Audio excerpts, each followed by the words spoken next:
नमस्कार। सभी को मेरा प्रणाम। ठीक मैं है, डॉक्टर प्रणाम। मनीष आजाद सिंह आईएफपीएच के इस हिंदी सेशन में आप सभी का स्वागत करता हूं।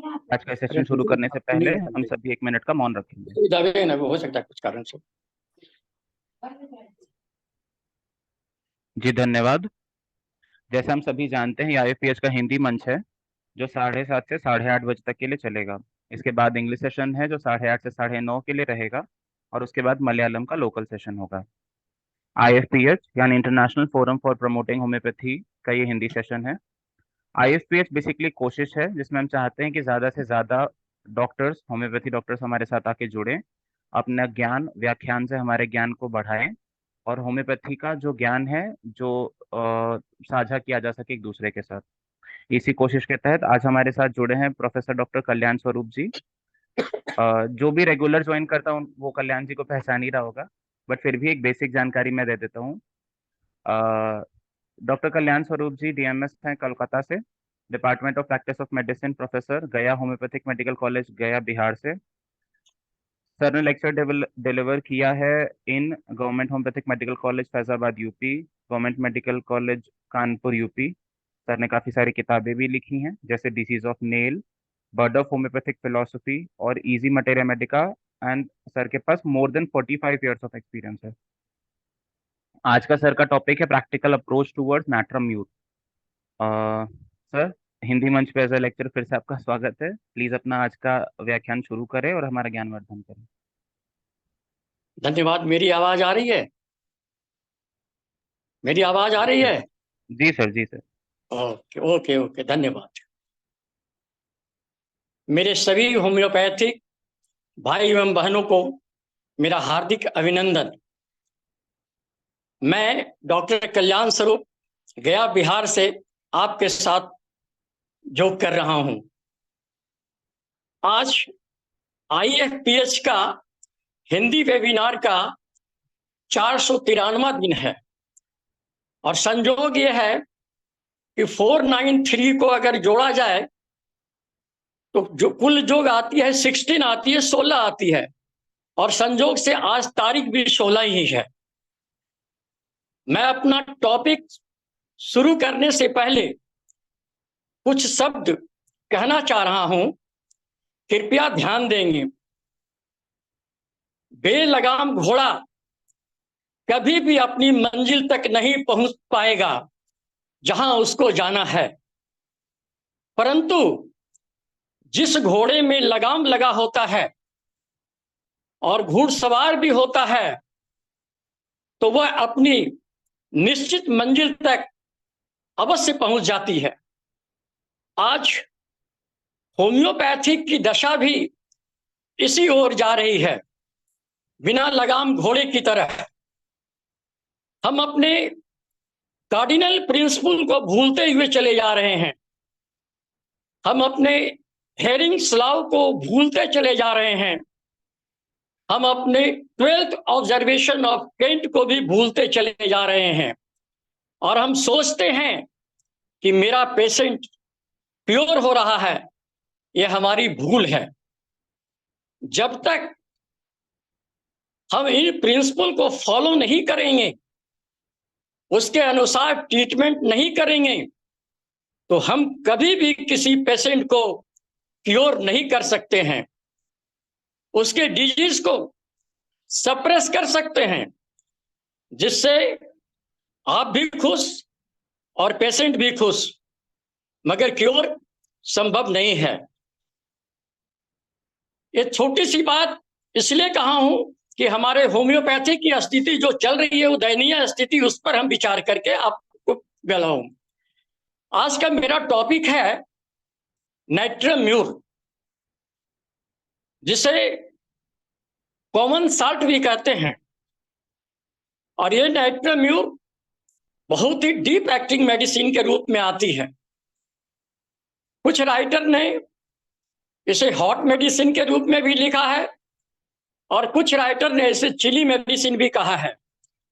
जिन राइटरों ने चिली मेडिसिन कहा है, उस राइटर का नाम है doctor K C Bhanja, doctor Kent and doctor Tyler. इन लोगों ने नाइट्रोमीर को चिली कहा। बाकी लोगों ने नाइट्रोमिल को हॉट पेशेंट कहा। कॉमन साल्ट, जिसे हम टेबल साल्ट भी कहते हैं, जिसे हम खाने में प्रतिदिन भोजन में व्यवहार करते हैं, जिसे नमक भी कहते हैं, इसे सोडियम क्लोराइड भी कहते हैं। यह नमक हमारे शरीर के लिए अति आवश्यक है। जिस दिन आप खाने में नमक का व्यवहार नहीं करते हैं तो आप थोड़ा कमजोर महसूस करते हैं। जब हम आवश्यकता के अनुसार सेवन करते हैं तो हमारे लिए फायदा होता है, मगर ज्यों ही हम आवश्यकता से अधिक सेवन यानी एक्स्ट्रा साल्ट व्यवहार करते हैं तो यही नमक हमारा सिर दर्द बन जाता है, कई बीमारियों को जन्म देती है। साथ ही साथ मानसिक अवस्था को डगमगा देती है। हम मानसिक रूप से भी संतुलन में नहीं रह पाते हैं। बहुत लोगों तो नमक को चाटने की भी आदत होती है। बहुत सारे बच्चे भी ऐसे होते हैं जो नमक को चाटना शुरू कर देते हैं और पसंद भी करते हैं। यह बहुत ही हानिकारक है और ऐसी आदत को भी हम होम्योपैथ पोटेंटाइज नाइट्रोम्यूर दे करके उसे ठीक कर सकते हैं। इसीलिए कहते हैं एक्सेस इज बैड। कोई भी चीज आवश्यकता से अधिक प्रयोग करने पर नुकसान होती है और रोग का कारण बनती है, चाहे वो आयरन हो, कैल्शियम हो, वह आपके लिए नुकसान ही होगा। इसीलिए कहते हैं कि टॉनिक के रूप में हम जो व्यवहार करते हैं किसी भी तत्व को, वह अगर शरीर में आवश्यकता है तो ठीक है, अन्यथा वह टॉनिक भी हमारे लिए नुकसान है। कहा गया है salt is more valuable than gold and James.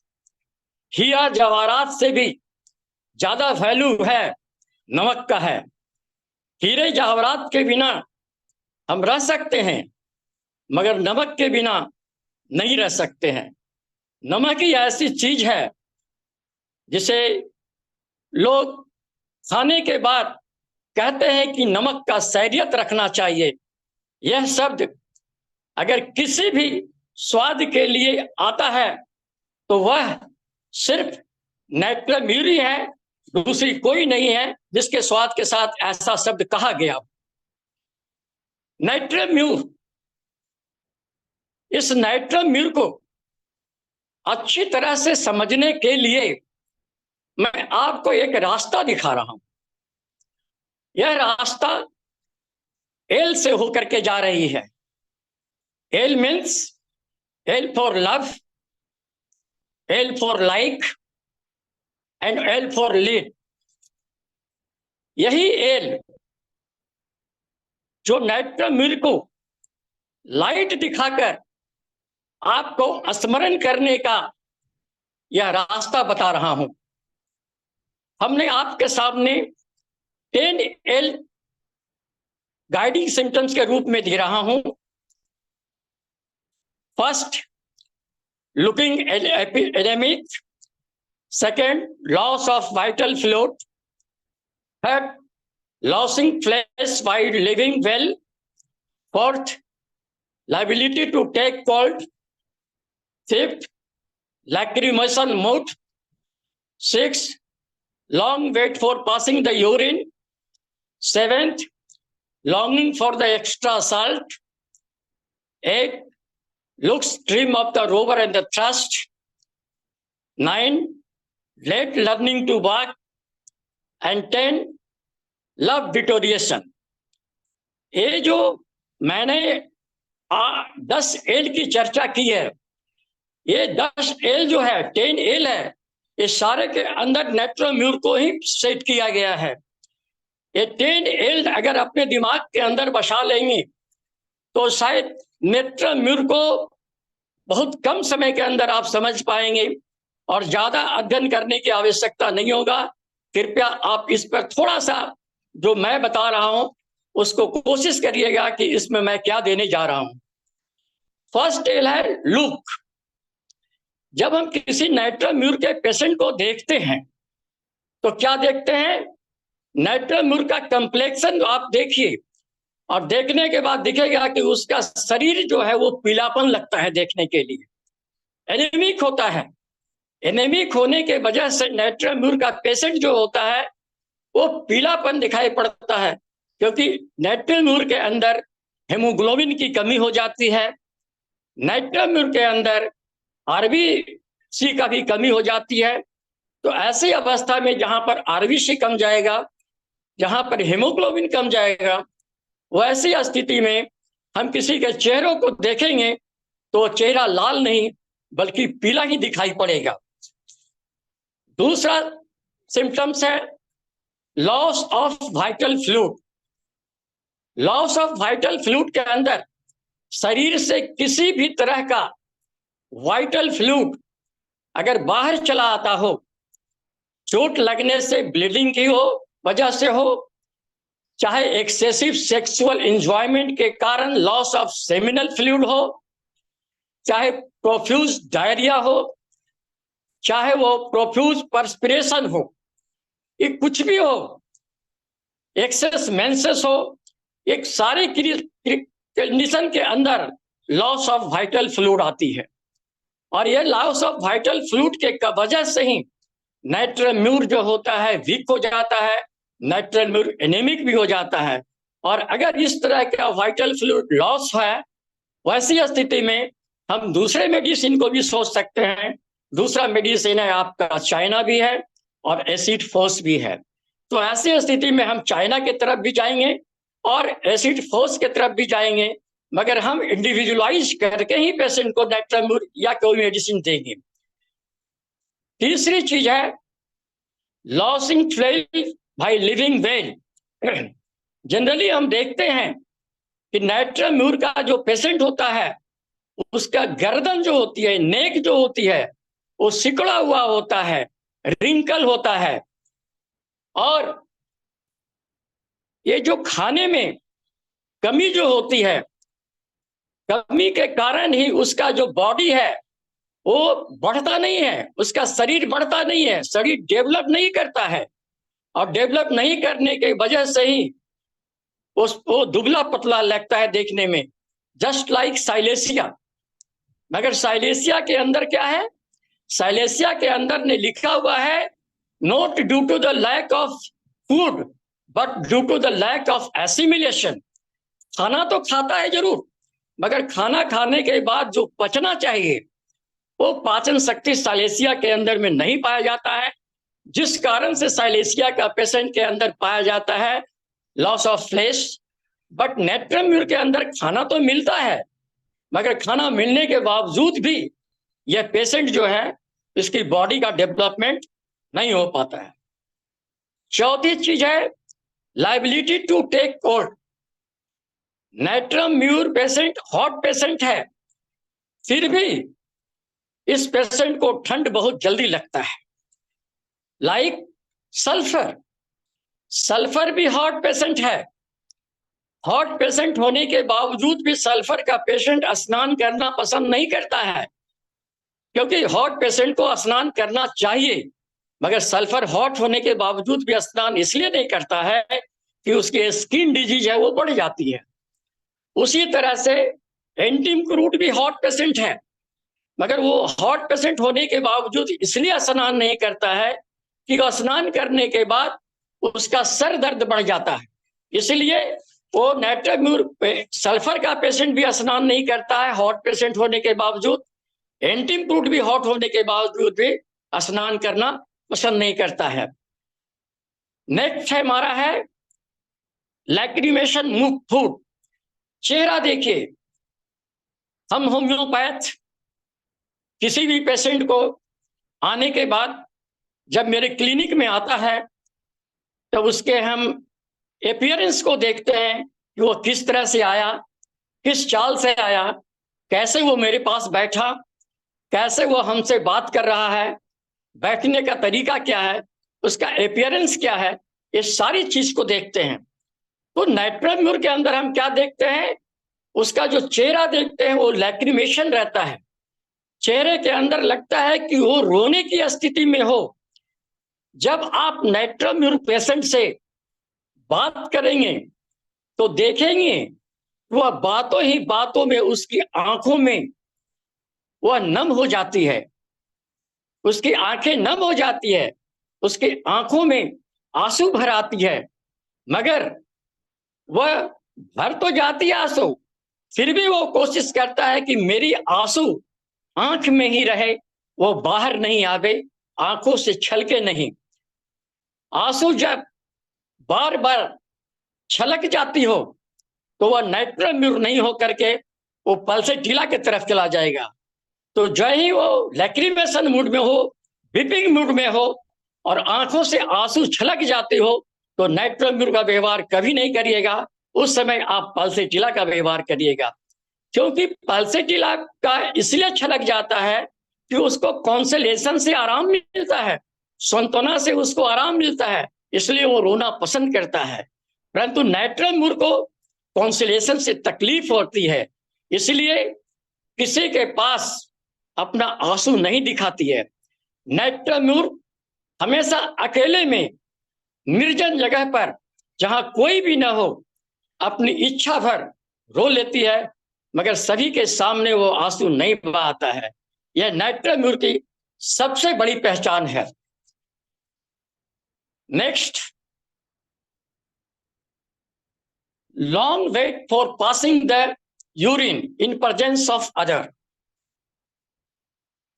चाहे वो छोटा बच्चा ही क्यों ना हो, लिटिल बॉय, जिसकी अवस्था ऐसी हो कि वो कुछ समझ भी रहा हो, या यंग एज हो, तो जनरली हम देखते हैं कि नाइट्रम म्यूर को अगर पेशाब लगा भी हो और वहां पर कोई भी व्यक्ति परिचित हो या अपरिचित हो तो पेशाब वो नहीं कर पाता है, उसे पेशाब होगा ही नहीं। क्योंकि ऐसी कंडीशन अगर स्टूल के अंदर आती हो कि patient can not pass stool in presence of other, then you think then you think your medicine is एम्ब्राग्रेसिया। और अगर यूरिन नहीं आती हो तो ऐसी स्थिति में आप नाइट्रम म्यूर सोचिए। नेक्स्ट पॉइंट है longing for the extra salt. Natrum mur patient ज्यादा पसंद करता है नमक खाने के लिए। नमक के साथ साथ स्वीट का भी डिजायर है, परंतु तुलनात्मक दृष्टिकोण से देखा जाए तो नाइट्रम म्यूर का पेशेंट नमक ज्यादा पसंद करता है। कभी कभी एक्स्ट्रा नमक भी लेता है और नमक के साथ साथ उसको मिल्क भी ज्यादा पसंद होता है। अगर कुछ नहीं पसंद है तो वो है सिर्फ ब्रेड। नाइट्रम म्यूर का पेशेंट को पसंद अगर नहीं है, एवर्सन है, तो क्या चीज है, सिर्फ ब्रेड से है, मीट से है। मगर ऐसे पेशेंट को जो ये जो बातें आती है डिजायर एवर्सन का, डिजायर एवर्सन को पढ़ने के वक्त में आप थोड़ा सा ध्यान दीजिएगा, क्योंकि कभी कभी स्टेट वाइज भी कुछ ऐसी परिवर्तन हो जाती है जहां पर हम बाध्य हो जाते हैं सोचने के लिए जो पेशेंट सिम्टम दे रहा है वो सही दे रहा है कि गलत दे रहा है। एवर्सन टू ब्रेड अगर हम पंजाब के पेशेंट को सोचेंगे तो नहीं मिलेगा, क्योंकि पंजाब के लोग ज्यादा पसंद करते हैं। नाइट्रम म्यूर राइस ज्यादा पसंद करता है, चावल ज्यादा पसंद करता है।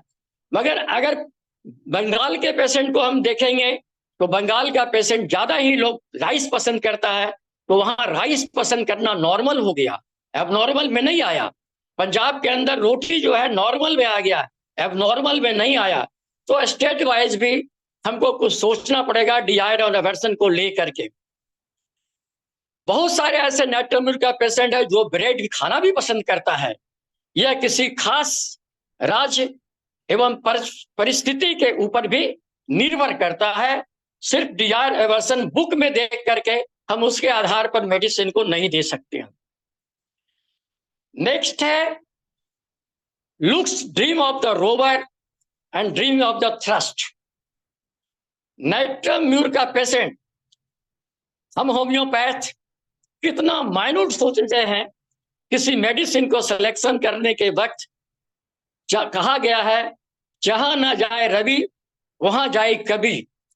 इसलिए होम्योपैथ डॉक्टर जिस क्षेत्र में जहां भी पहुंचता है वो दूसरे साइंस का लोग वहां पर नहीं पहुंच पाएगा जितना होम्योपैथिक पहुंच जाएगा। कितनी माइन्यूट साइंस है हमारी। हम ड्रीम को देख करके भी हम मेडिसिन सिलेक्शन करते हैं। तो नाइट्रोम्यूर में क्या देखते हैं?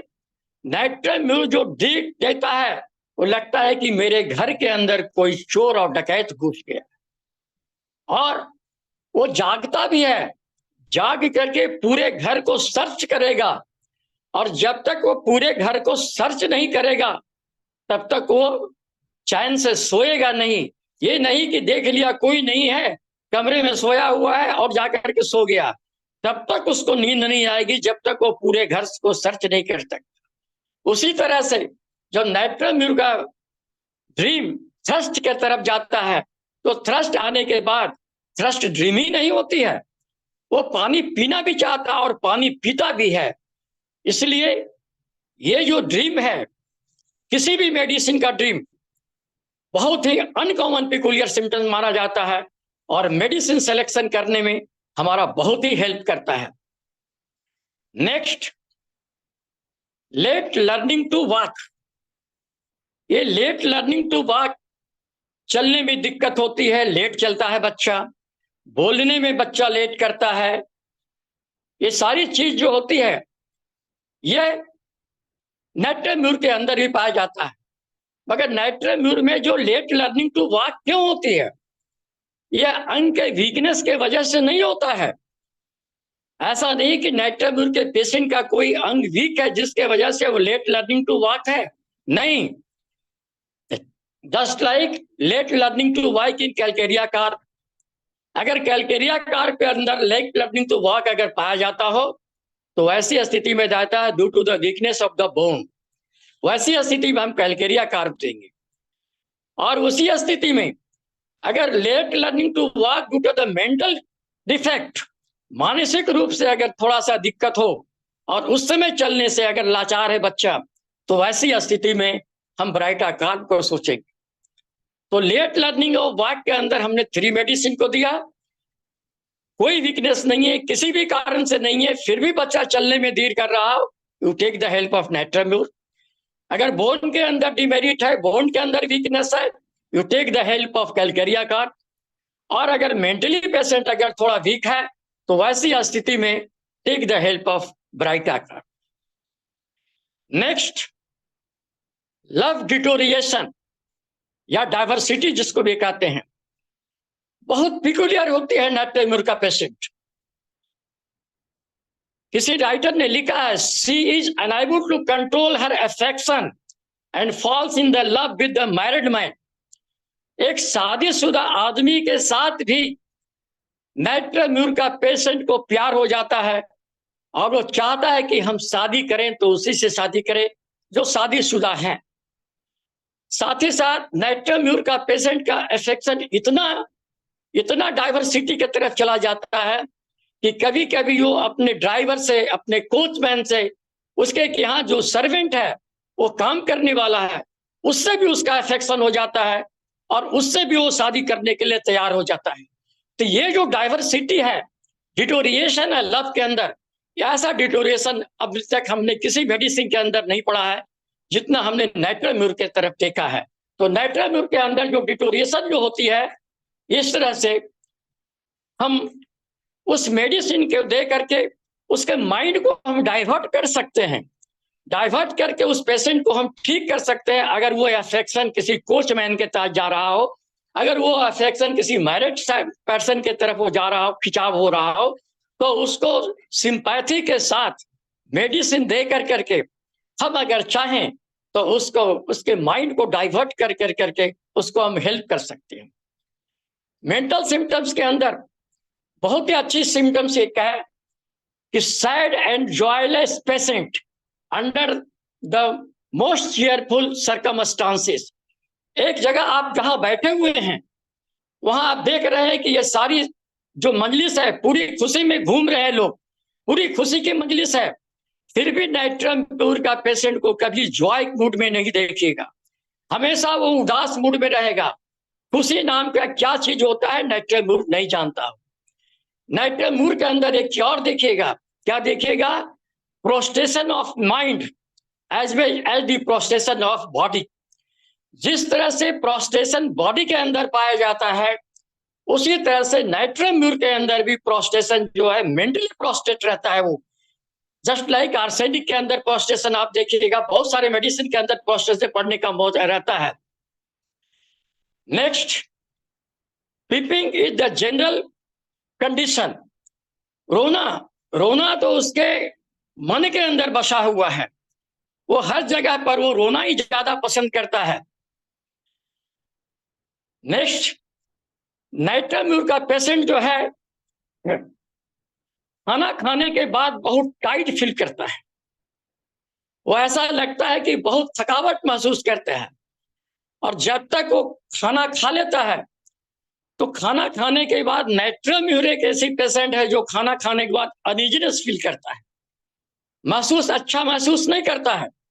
Only one medicine in materia Medica.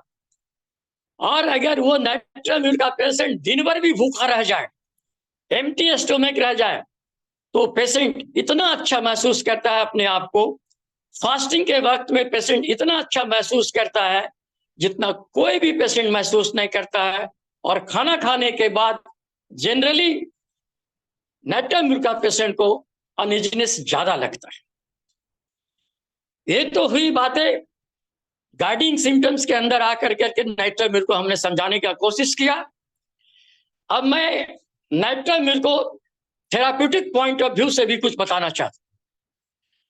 Therapeutic point of view से आप देखिएगा हेडेक, नाइट्रम हेडेक के लिए बहुत अच्छी मेडिसिन है, मगर नाइट्रम का हेडेक जनरली जो एग्रावेशन होता है वो एग्रावेशन कब होता है?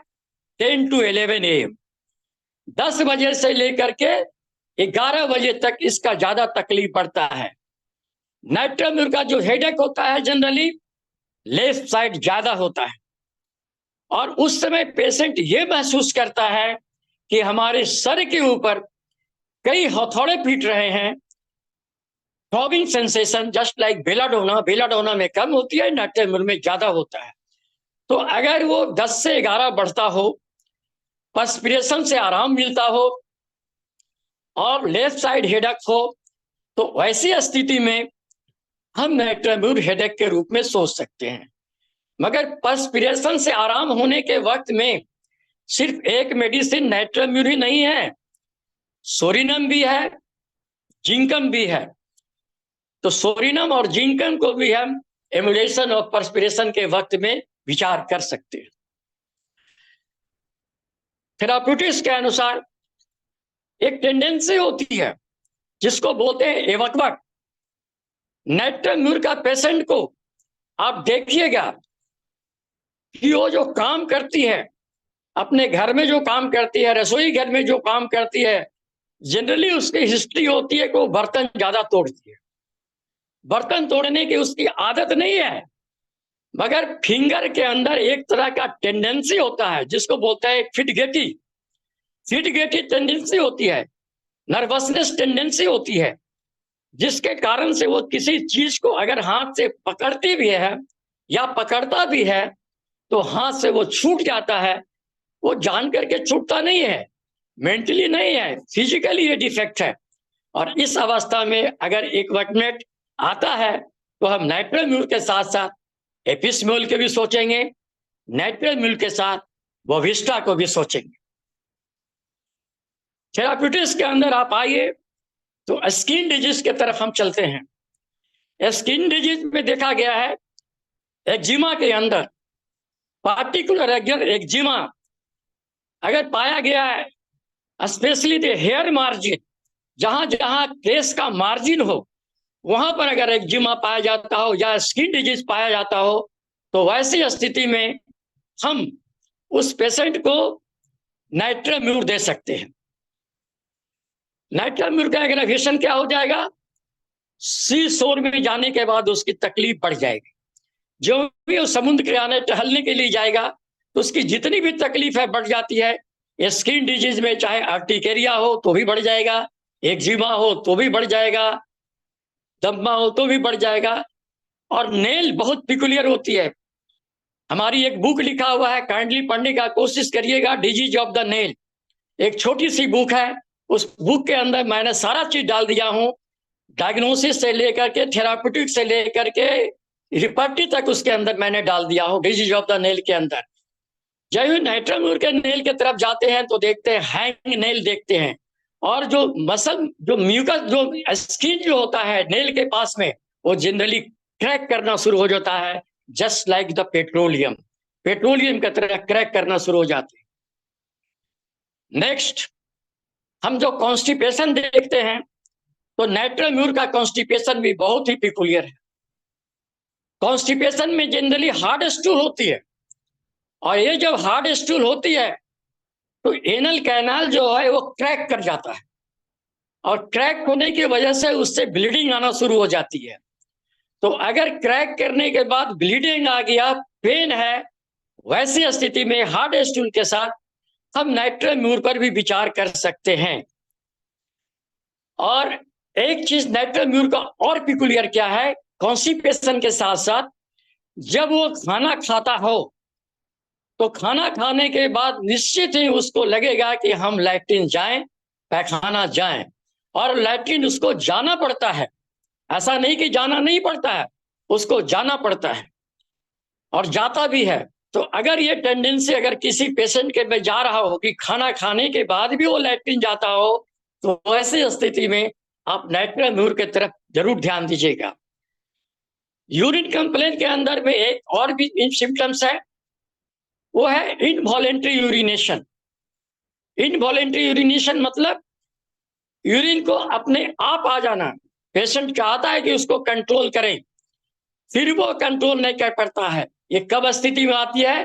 व्हेन द पेशेंट कफ, कस करके खांसी करता है तो यूरिन बाहर आ जाता है, कस करके वो छींकना शुरू करता है, यूरिन बाहर आ जाएगा।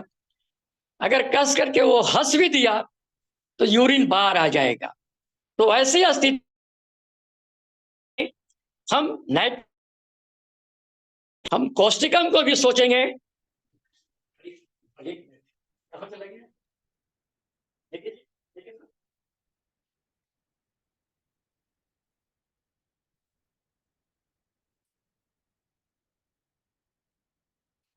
सॉरी, मेरा लाइन कट गया था, मेरा लाइन कट गया था, इन्वर्टर नहीं था, चालू था।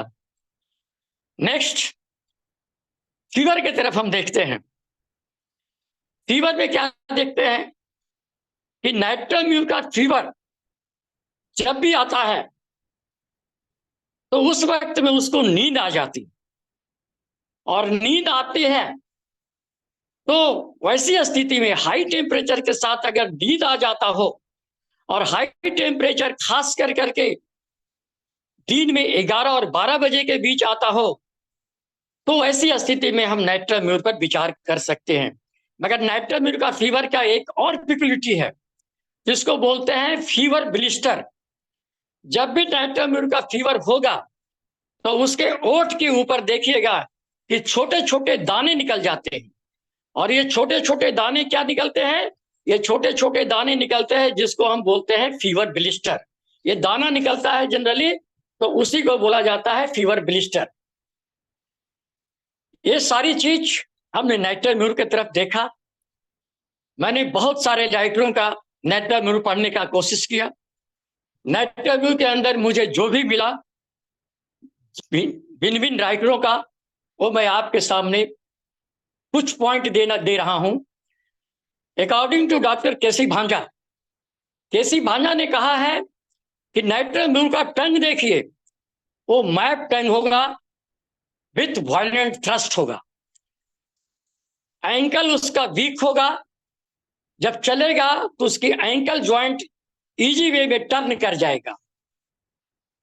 Next, sensation of hair on the tongue, जीभ के ऊपर ऐसा लगेगा कि कोई हेयर लटका हुआ है, कोई केस लटका हुआ है।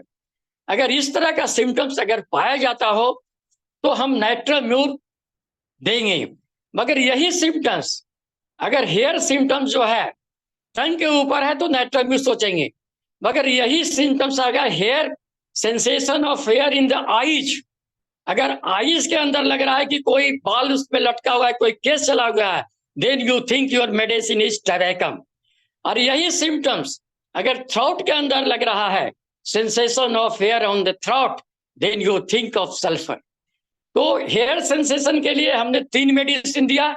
अगर टंग के ऊपर है तो नाइट्रोम्यूर, आई में है तो टबैकम, और थ्रोट के अंदर है तो सल्फर।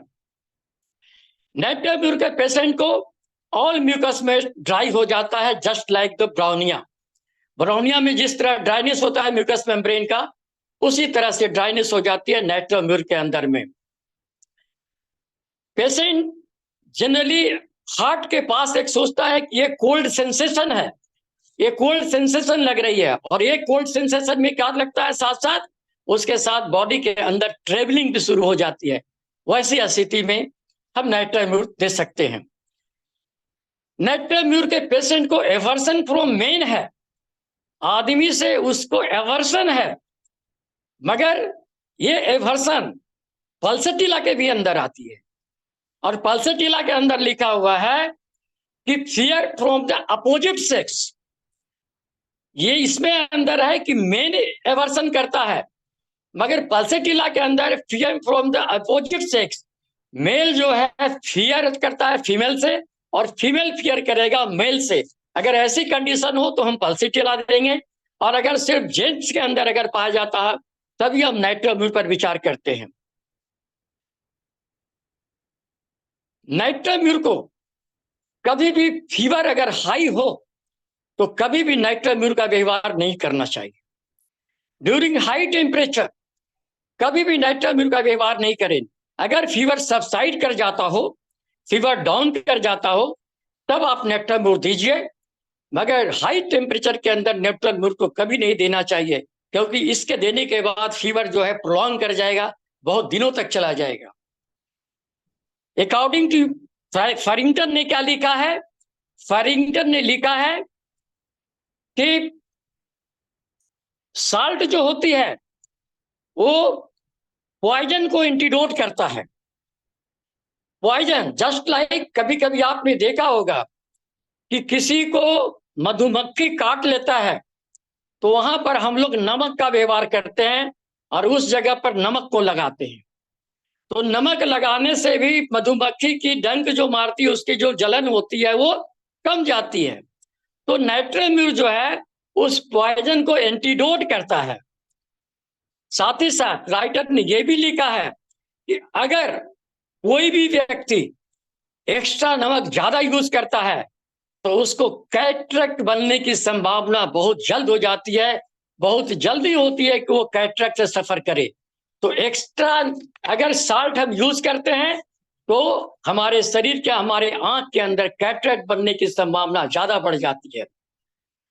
नेक्स्ट क्या है कि ये जो कॉमन साल्ट जो होती है, ये अगर हम एक्स्ट्रा यूज करेंगे तो ये मसल्स को वीकनेस पैदा करता है और नर्व के अंदर भी वीकनेस पैदा करता है। तो ऐसी स्थिति में हम डिफॉर्मिटी से दूर रहने के लिए हम न एक्स्ट्रा साल्ट लेने की कोशिश करें, जिसके कारण हमारा मसल्स को डिरेंज हो और हमारा नर्व को डिरेंज हो। जब हम देखते हैं कि हमारा बॉवेल जो है मूव करता है तो हमारा मेंटल जो है बहुत ज्यादा रिलीफ होता है। जो ही हमारा बॉवेल क्लियर होती है, हमारा जो माइंड जो है बहुत पीस हो जाती है, बहुत शांति मिलती है। तो ऐसी स्थिति में हम नाइट्रोम्यूर का भी व्यवहार कर सकते हैं। डॉक्टर केंट ने लिखा है there is pain during the sexual time, sex करने के वक्त में पेशेंट को पेन महसूस होता है। क्यों? Due to the dryness of the vagina. ये योनि के ड्राइनेस होने के वजह से उसके अंदर पेन हो जाती है। This is written by doctor Kent. Kent ने यह भी लिखा है कि अगर जहां पर ओल्ड ड्रॉप्सी का केस अगर पाया जाता हो, जहां पर आप देख रहे हैं कि बहुत लंबे समय से पेशेंट जो है वो ड्रॉप्सी से सफर कर रहा हो, तो वैसी स्थिति में आप नाइट्राम्यूर का व्यवहार करिए। साथ ही साथ अगर किसी पेशेंट को मलेरिया का बैड इफेक्ट पड़ा हुआ हो, बैड इफेक्ट ऑफ मलेरिया, और उसने क्विनाइन का ज्यादा व्यवहार कर लिया, जिसके बाद वो अपने आप को स्वस्थ महसूस नहीं कर रहा हो, तो वैसी स्थिति में भी आप नाइट्राम्यूर का व्यवहार कर सकते हैं। केंट ने लिखा है कि after labour when the mother does not progress well, एक माँ अपने बच्चे को जन्म देने के बाद अपने आप को स्वस्थ महसूस नहीं कर रही है, तो वैसी स्थिति में भी हम नाइट्राम्यूर दे करके उसके वीकनेस को हम दूर कर सकते हैं। तो वैसी स्थिति में हम नाइट्राम्यूर का व्यवहार कर सकते हैं। साथ ही साथ who menstruate only 1 or 2 or 3 in the month, किसी को मासिक 2 महीने के बाद, 3 महीने के बाद अगर आ रहा हो, मासिक होने में बहुत दिक्कत हो रही हो, टाइम पर नहीं हो रहा है, 2-2 महीना के बाद मासिक आ रहा है, तो ऐसी स्थिति में भी हम नाइट्राम्यूर का व्यवहार कर सकते हैं। डॉक्टर एन.एम. चौधरी के अनुसार उसने कहा है कि कैटामेनिया का अगर डिफेक्ट है, अगर मेंस सही नहीं आ रहा हो, एक यंग गर्ल्स जिसकी मासिक सही नहीं आ रही हो, तो वह स्प्लेंडेड रेमेडी नाइट्राम्यूर माना जाता है। आप नाइट्राम्यूर दीजिए, अगर मेंस में डिले भी है तो नाइट्राम्यूर उसको क्लियर कर देगा। Displacement of the uterus is the common feature in the natrum mur. Displacement of the uterus, एक छोटी सी बात मैं यहां बता देना चाहता हूं, ये homeopathy doctor must have the knowledge of anatomy also, क्योंकि आप डिस्प्लेसमेंट ऑफ यूट्रस पढ़ते हैं तो आपको पता चलना चाहिए कि normal position of the uterus क्या होता है। तो नॉर्मल पोजीशन ऑफ यूट्रस मालूम रहेगा तभी आप एबनॉर्मल जान रहते हैं। एंड नॉर्मल प्लेसन मतलब anteversion, anteflexion of the uterus. कभी कभी हम देखते हैं कि यूट्रस जो होता है रेट्रोवर्टेड हो जाती है, रेक्टम के तरफ झुक जाती है। तो जब रेक्टम के तरफ झुक जाएगी तो आप देखिएगा कि उस पेशेंट का जो स्टूल होगा just like ribbon like stool हो जाएगा। उसका स्टूल गोल नहीं आएगा, उसका स्टूल आएगा जस्ट लाइक फीता की तरह चौड़ा आएगा। तो ये कंडीशन अगर आती है तो क्यों आती है? Due to the retroverted uterus. और उसी स्थिति में हम कौन सी मेडिसिन सोचते हैं? अर्निका को सोचते हैं। अगर यही यूट्रस जो है अगर रेक्टोवर्टस नहीं हो करके बैक साइड में अगर फट कर गया तो पेशेंट को क्या होगा?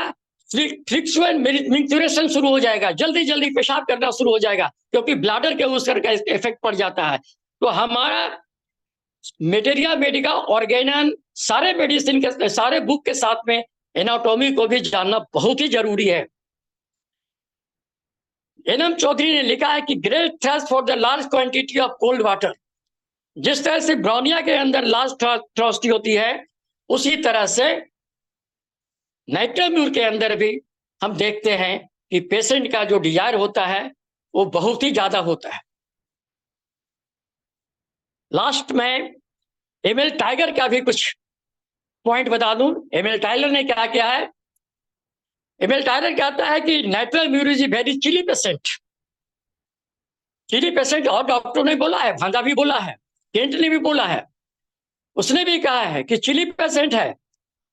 और उसका जो कोल्डनेस है, स्पेशली देखिएगा कि नी ज्यादा कोल्ड रहेगा, फीट ज्यादा कोल्ड रहेगा, लेग ज्यादा कोल्ड रहेगा। पूरा बॉडी कोल्ड नहीं रहेगा, उसका पैर ज्यादा कोल्ड रहेगा, फीट ज्यादा कोल्ड रहेगा, स्पेशली नी जॉइंट ज्यादा कोल्ड रहेगा। लोअर लिप जो होती है, जो नेट्रम म्यूर का लोअर लिप होता है, वो जनरली क्रैक कर जाता है, middle of the lower lip crack कर जाता है। तो ऐसी स्थिति में भी हम नेट्रम म्यूर पर विचार कर सकते हैं। टाइलर ने कहा है कि lacrimation with the laughing is the pure gold symptoms of the natrum mur. आप ध्यान दीजिएगा, अगर किसी को खांसने के साथ, किसी को छींकने के बाद, किसी को हंसने के बाद अगर उसके आंख से आंसू निकल रहा है, तो आप 75% डायग्नोसिस की तरफ जा रहे हैं कि ये पेशेंट हमारा नेट्रम म्यूर की तरफ जा रहा है। ये बांध लीजिएगा दिमाग के अंदर में। नेट्रम म्यूर के अंदर में जनरली ईचिंग होती है एनल कैनाल के अंदर में, और ये स्पेशली ईचिंग जो होती है वो रात में ज्यादा होता है, दिन में नहीं, बल्कि रात में ये ज्यादा पाया जाता है ईचिंग जो होती है। तो अगर ईचिंग हो, ईचिंग तो हम देख लेते हैं कि सीना के अंदर भी आती है, सीना में भी ईचिंग है, मगर सीना को नहीं देख करके यहाँ पर नेट्रम म्यूर को देखते हैं। समय कम है, इसलिए मैं सोच रहा हूं कि कहाँ कहाँ किस में करूं, कुछ करूं।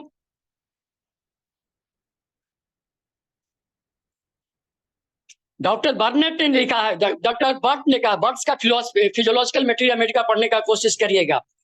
कहा है कि बॉडी के हर एक पार्ट के अंदर नेट्रम म्यूर सोडियम पाया जाता है, except enamel of the teeth. दांत का जो इनेमल होता है उसके अंदर सोडियम नहीं पाया जाता है, किंतु बॉडी के हर एक पार्ट के अंदर जो है वो सोडियम पाया जाता है। Great diminishing of the RBC, so the patient is suffering from the anemic condition. Next,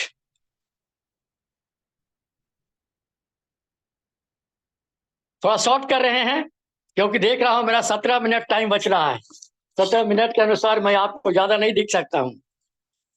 विथोल्कस का भी बहुत अच्छा पॉइंट है, मैं आपको दे रहा हूं। कहता है कि नेट्रम म्यूर का पेशेंट जो होता है वो इंट्रोवर्टेड होता है, एक्सट्रोवर्टेड नहीं होता है।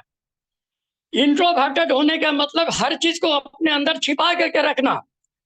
इसीलिए नेट्रम म्यूर का पेशेंट जो है वो इमोशनल इंजुरी से सफर करता है, उसके अंदर इमोशनल इंजुरी होती है, क्योंकि वो अपने आप को एक्सप्रेस नहीं कर पाता है दूसरे के सामने कि मुझे क्या कष्ट है, इंट्रोवर्टेड होने के कारण में। इस तरह से नेट्रम म्यूर जो है वो ज्यादा ही सफर करता है सौरों से।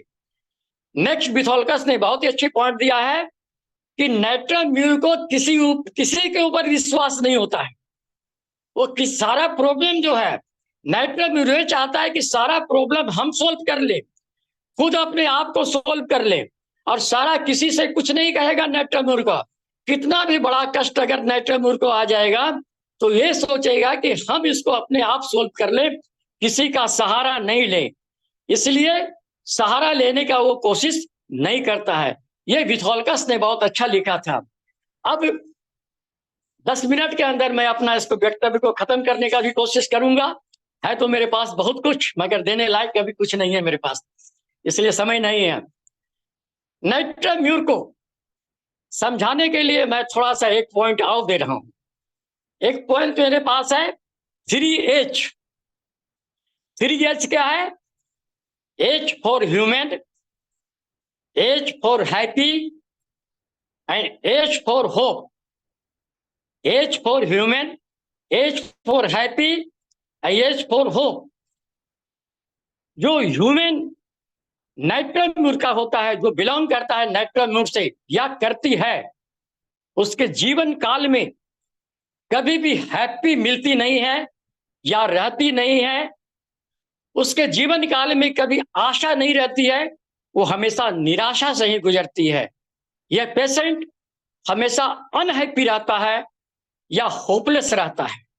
तो जिस किसी के जिंदगी के अंदर ज्यादा होपलेस हो, जिस किसी के जिंदगी के अंदर ज्यादा अनहैप्पी फीलिंग हो रहा हो, तो ऐसे हालत में हम नेट्रम म्यूर की तरफ सोच सकते हैं।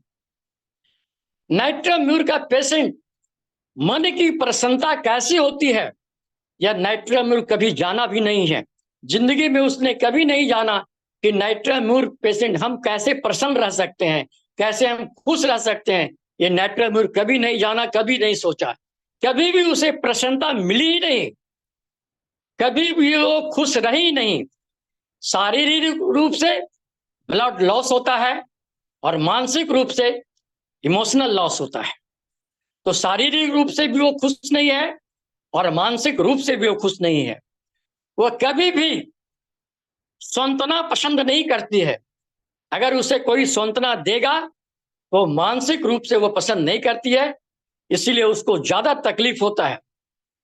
लोगों के साथ मिलना जुलना उसको अच्छा नहीं लगता है, अकेला ज्यादा पसंद करती है और अकेले भी बैठकर वो अपना समय ज्यादा व्यतीत करना चाहता है।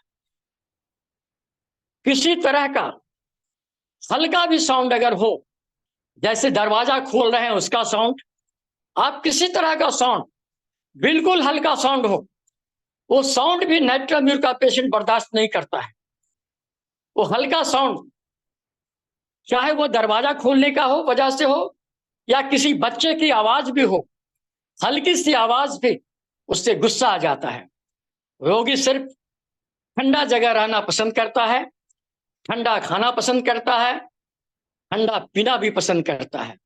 उसे ठंडा से बहुत ही प्रेम है।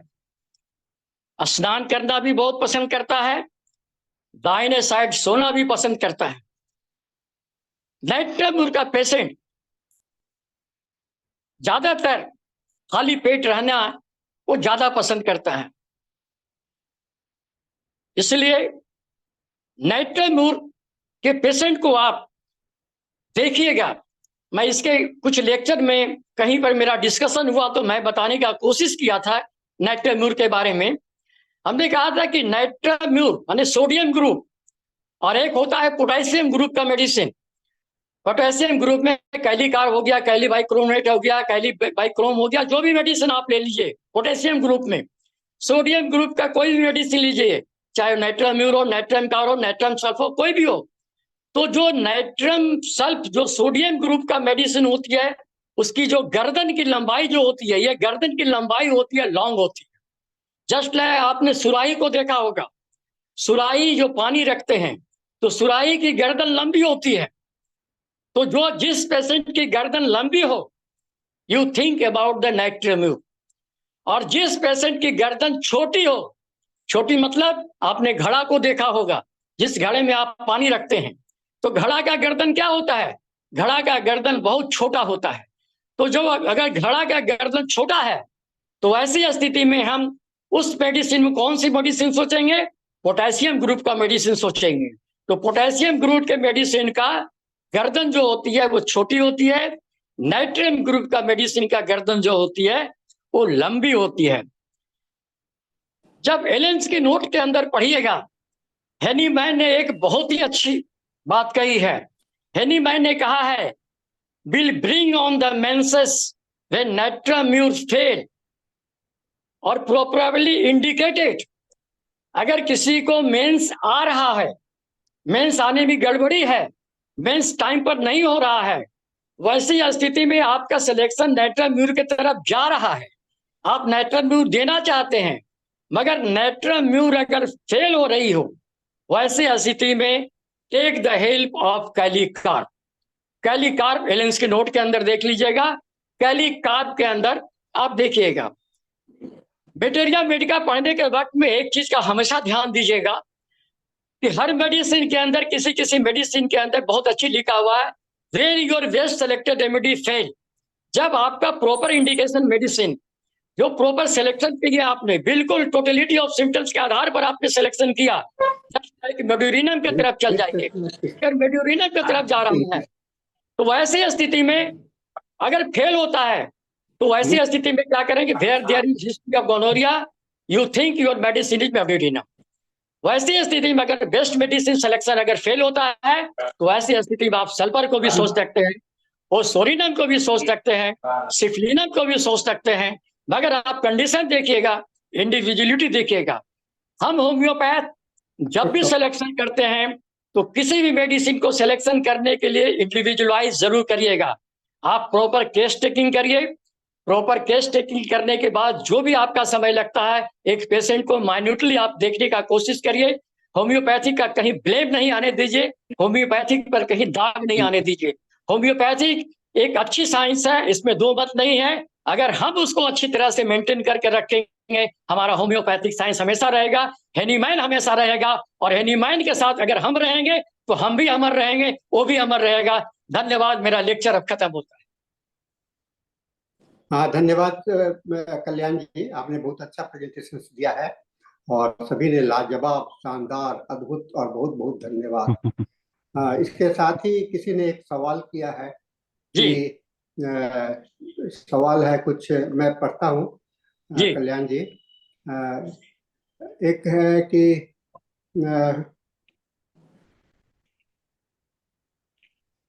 नेट्राम्यूर का नेट्राम्यूर का टंग का सिम्टम्स लोग पूछ रहे हैं। हाँ, नेट्राम्यूर जो टंग होती है सर, मैप टंग होती है।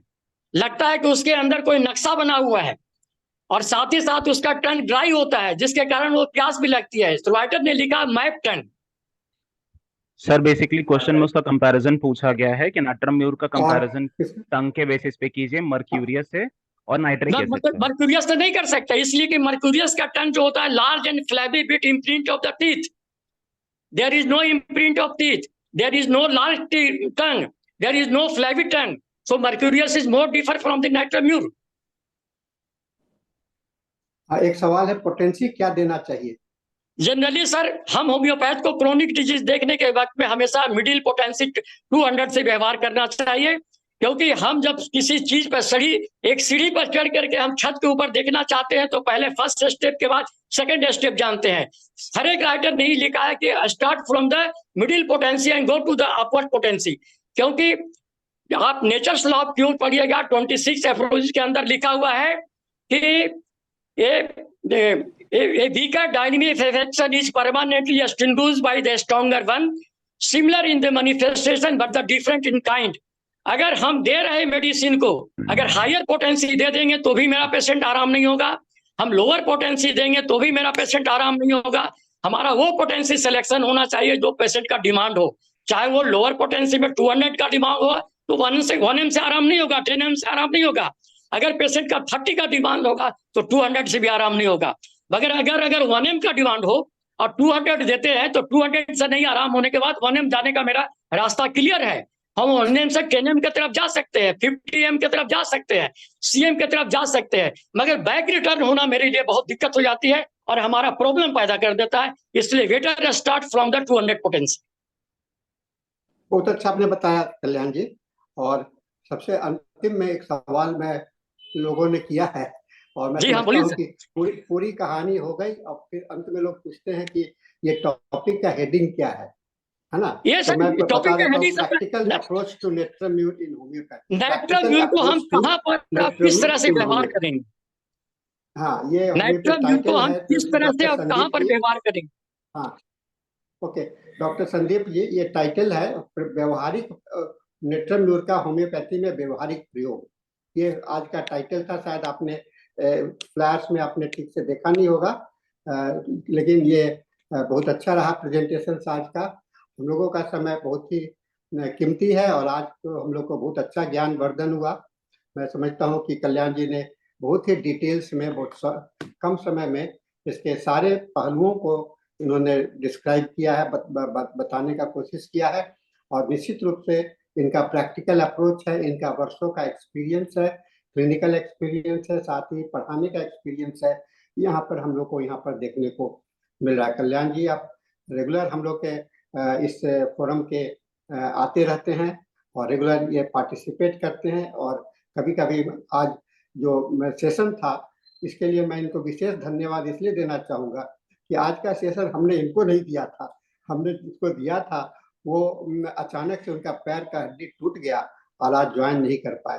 तो हमने अंत में सोचा कि अचानक इसको, क्योंकि मेरी तबीयत इधर कुछ ठीक नहीं थी, तो मैंने सोचा कि आज किसको बोला जाए। तो मैंने कल्याण स्वरूप जी को बोला, फिर तुरंत तैयार हो गए और इन्होंने कल्याण जी, आज के इस सेशन के लिए मैं आपको विशेष धन्यवाद देता हूँ। और इसके साथ ही ठीक है सर। मनीष जी, आप वोट ऑफ थैंक्स प्रेजेंट करते हुए सेशन को हैंड ओवर कीजिए इंग्लिश सेशन के लिए। जी ठीक है sir, thank you sir. Doctor Manish. या जी सर, जी सर। और आज का सेशन बहुत अच्छा था, ऑब्वियसली काफी कुछ सीखने को मिला, काफी कुछ जानने को मिला।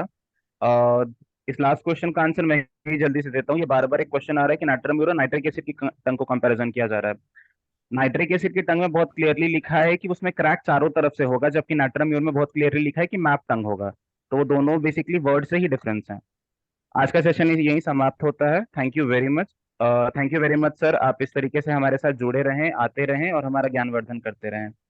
एंड इसी तरीके से आज का हमारा हिंदी सेशन समाप्त होता है। The time is for the English session now. Doctor Dhanesh sir is with us, sir please take over the dice.